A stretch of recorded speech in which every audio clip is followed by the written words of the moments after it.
Hello, hi सर्वांना, welcome back to my channel. I hope तुम्ही सर्वजण मजेत असाल आणि आनंदित असाल. माझा लॉंग व्हिडिओ भरपूर दिवसानंतर येतोय, म्हणजे 7 ते 8 दिवसानंतर येतोय. का त्यांना माझी तब्येत जरा बरी नव्हती, त्याच्यामुळे मला काही जमलं नाही शूट वगैरे करायला. आणि थोडंसं ना जरा मेंटली डिस्टर्ब होती मी थोडंसं, त्याच्यामुळे मी काही शूट वगैरे केलेला नाही आहे. आता थोडंसं रिलॅक्स झालेलं आहे, त्याच्यामुळे शूट पुन्हा चालू केलेला आहे. अचानकपणे मला जायचं होतं बाहेर, त्याच्यामुळे ऑफिसमधून हाफ डे केला होता. पिऊला वगैरे घेतलं. पिऊला आईकडे सोडायचं होतं, मला एकटीलाच जायचं होतं. मुलांना घरी ठेवलं होतं आईकडे आणि मग मला जायचं होतं. ताई आणि मी होती. अशा प्रकारे आम्ही ट्रॅव्हल्स बुक केली होती. ट्रॅव्हल्सने आम्हाला जायचं होतं. कुठे चालली, का चालली, हे नंतरच्या नेक्स्ट व्हिडिओमध्ये मी नक्कीच तुम्हाला सांगेल की मी कुठे गेली होती.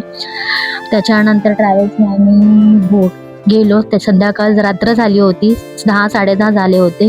ट्रॅव्हल्सने धाब्यावर थांबवलं होतं जेवणासाठी. मी 7 वाजताच उपवास सोडला होता बसमध्ये. आईला सांगितलं होतं जेवण द्यायला, मग आईने खिचडी बनवून दिली होती.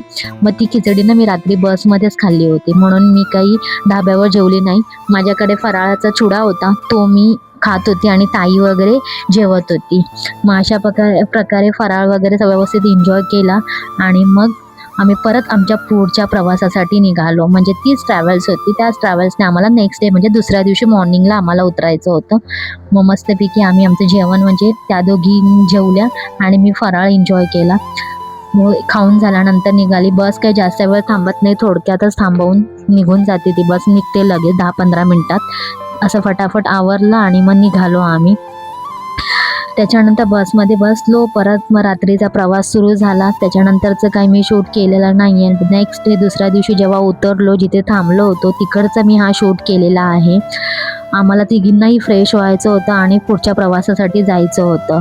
मग हा आमच्या तिकडचा बाजूचा जो व्ह्यू होता तिकडचं होतं. मस्तपैकी आम्ही तिघीही फ्रेश झालो, मस्तपैकी रेडी वगैरे झालो आणि मग आम्ही आमच्या पुढच्या प्रवासासाठी तयार झालेलो होतो. आम्ही तिघी होतो, म्हणजे दोघी ताई आणि मी होती, बाकी कोण नव्हतं.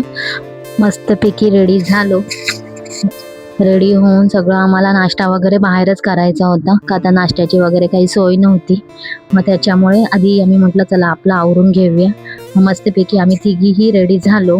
मग त्याच्यानंतर आम्ही निघालो आमच्या पुढच्या प्रवासासाठी. ज्या ठिकाणी गेलो होतो त्या ठिकाणी एवढं ऊन होतं ना, म्हणजे खूप ऊन होतं. त्याच्यामुळे मग तिघींनी सांगितलं की चेहरा आपण कवर करून घेऊया, कारण की एवढं ऊन होतं ना, म्हणजे अशा उन्हाचं म्हणजे काय बोलायचं, खूपच वाफ लागत होत्या. त्याच्यामुळे चेहरा वगैरे कवर केला. चला तर मग माझा व्हिडिओ मी इथेच एंड करते. चॅनलवर नवीन असाल तर चॅनलला सबस्क्राईब करा.